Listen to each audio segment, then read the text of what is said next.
Bismillahirrahmanirrahim. Assalamualaikum warahmatullahi wabarakatuh. Di sini saya akan membacakan 40 hadis mengenai keutamaan Al-Quran. Yang akan saya baca pada kesempatan kali ini adalah hadis ke-8. Dari Abdurrahman radhiyallahu anhu, Nabi sallallahu alaihi wasallam, 3 hal yang akan berada di bawah arsy ilahi pada hari kiamat, yaitu 1. Al-Quran yang akan membela hamba Allah, ia memiliki zahir dan batin.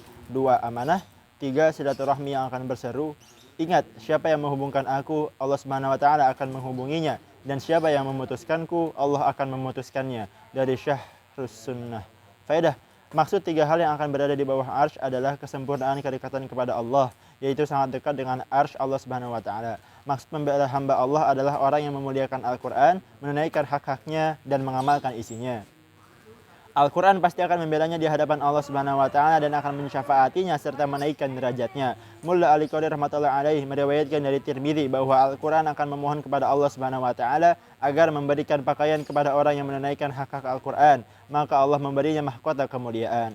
Kemudian Al-Quran meminta tambahan lagi, lalu Allah mengaruniakan kepadanya seluruh pakaian kemuliaan. Al-Quran pun berkata, "Ya Allah, ridhoilah ia." Maka Allah Subhanahu wa taala pun menyatakan keridhoannya kepadanya. Jika kita memperoleh ridho dari orang yang kita cintai di dunia ini, rasanya tidak ada kenikmatan yang lebih besar daripada itu. Demikian juga di akhirat. Kenikmatan manakah yang dapat mengalahkan ridho Allah Subhanahu wa taala, kekasih kita, dan mereka yang tidak memenuhi hak-hak Al-Quran, Al-Quran akan menuntutnya. Apakah engkau sudah menghormatiku? Apakah engkau sudah menunaikan hak-hakku? Tertulis di dalam Syarah Ihya bahwa hak Al-Quran adalah dikhatamkan 2 kali dalam setahun. Maka mereka yang melalaikan Al-Quran hendaknya memikirkan masalah ini, yakni bagaimanakah kita menjawab tuntutan yang sekeras ini, padahal maut itu pasti datang dan tidak ada tempat untuk lari darinya. Adapun maksud ia memiliki zahir dan batin, zahir maksudnya adalah makna Al-Quran yang dapat dipahami oleh semua orang, dan batin maksudnya adalah makna Al-Quran yang tidak dapat dipahami oleh semua orang. Dalam hal ini Rasulullah SAW bersabda, "Barang siapa berpendapat sendiri tentang isi Al-Quran, maka ia telah melakukan kesalahan walaupun pendapatnya itu benar." Sebagian ulama berkata bahwa maksud zahir Al-Quran adalah lafaz-lafaz Al-Quran yang dapat dibaca oleh semua orang, sedangkan batin Al-Quran adalah makna atau tujuan Al-Quran yang dapat dipahami menurut keahlian masing-masing. Ibnu Mas'ud radhiyallahu anhu berkata, "Jika kita ingin memperoleh ilmu, pikirkanlah dan renungkanlah makna-makna Al-Quran, karena di dalamnya terkandung ilmu orang-orang dahulu dan sekarang. Namun untuk memahaminya, kita mesti menunaikan syarat dan adab-adabnya terlebih dahulu. Jangan seperti pada zaman kita sekarang ini, hanya bermodalkan pengetahuan tentang beberapa lafaz bahasa Arab, bahkan sekadar melihat terjemahan Al-Quran, seseorang berani berpendapat mengenai Al-Quran. Alim ulama berkata, dalam menafsirkan Al-Quran diperlukan keahlian dalam 15 bidang ilmu. Saya akan meringkas ke-15 ilmu tersebut semata-mata agar diketahui bahwa tidak mudah setiap orang dapat memahami makna batin Al-Quran ini. Yang pertama, ilmu lughat atau filologi, yaitu ilmu untuk mengetahui arti setiap kata Al-Quran. Mujahid rahmatullah alaihi berkata, barang siapa beriman kepada Allah dan hari akhirat, ia tidak layak berkomentar tentang ayat-ayat Al-Quran tanpa mengetahui ilmu lughat. Sedikit pengetahuan tentang ilmu lughat tidaklah cukup karena kadangkala satu kata mengandung berbagai arti. Jika hanya mengetahui 1 atau 2 arti, tidaklah cukup. Dapat terjadi yang dimaksud kata tersebut adalah arti yang berbeda. Yang kedua, ilmu nahwu atau tata bahasa.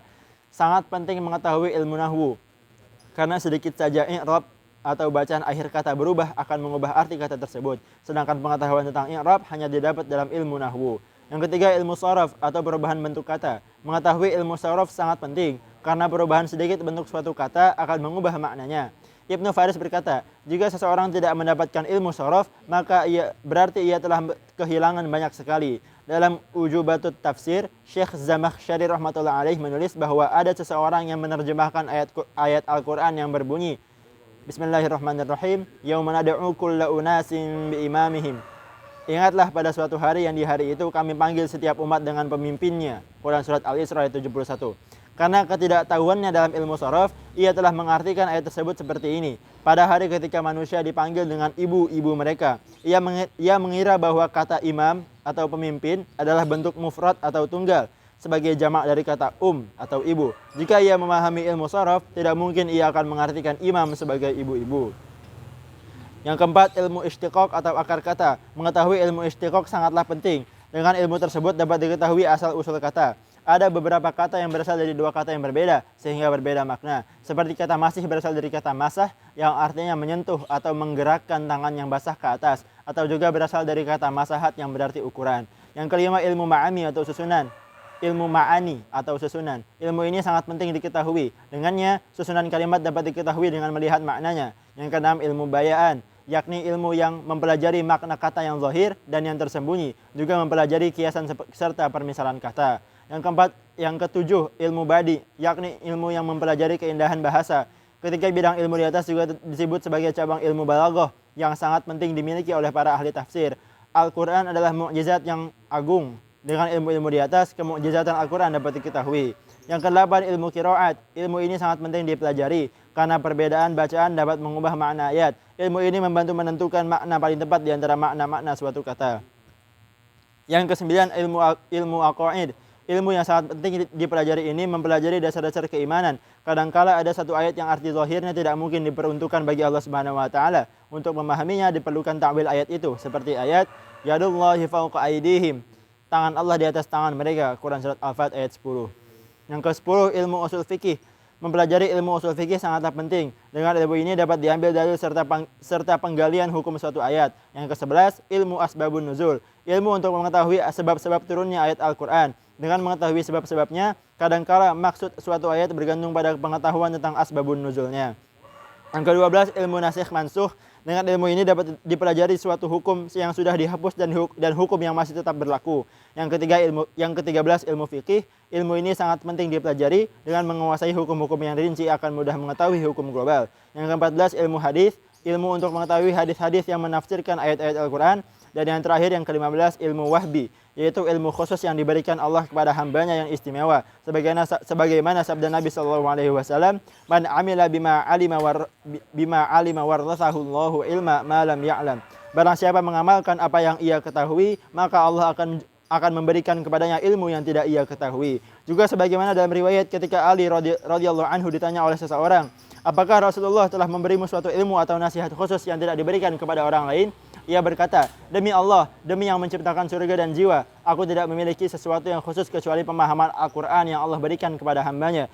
Ibnu Abi Dunya rahmatullah alaih berkata, ilmu Al-Quran dan pengetahuan yang didapat darinya seperti lautan yang tak bertepi. Ilmu-ilmu yang telah diterangkan di atas adalah alat bagi para mufassir Al-Quran. Seseorang yang tidak memiliki ilmu-ilmu tersebut lalu menafsirkan Al-Quran, berarti ia telah menafsirkannya menurut pendapatnya sendiri, yang larangannya telah disebutkan dalam banyak hadis. Para sahabat telah memperoleh ilmu bahasa Arab secara turun-temurun, dan ilmu lainnya mereka dapatkan melalui cahaya nubuwah. Imam Suyuti rahmatullah alaih berkata, mungkin kalian berpendapat bahwa ilmu wahbi itu berada di luar kemampuan manusia. Padahal tidak demikian, karena Allah sendiri telah menunjukkan caranya. Misalnya dengan mengamalkan ilmu yang dimiliki dan tidak mencintai dunia. Tertulis dalam Kimya'us Sa'adah bahwa ada 3 orang yang tidak akan mampu menafsirkan Al-Quran. Yang pertama, orang yang tidak memahami bahasa Arab. Yang kedua, pelaku dosa besar atau ahli bid'ah yang dengan perbuatannya itu menjadikan hatinya gelap dan menutupi pemahamannya terhadap Al-Quran. Yang ketiga, orang yang dalam akidahnya hanya mengetahui makna zahir nas. Jika ia membaca ayat-ayat Al-Quran yang tidak sesuai dengan pola pikirnya, ia akan gelisah. Orang seperti ini tidak akan mampu memahami Al-Quran dengan benar. Allahumma hfadna minhum. Ya Allah, lindungilah kami dari mereka. Demikian hadis ke-8 tentang keutamaan Al-Quran. Semoga apa yang kita dengar dapat menjadi manfaat buat kita.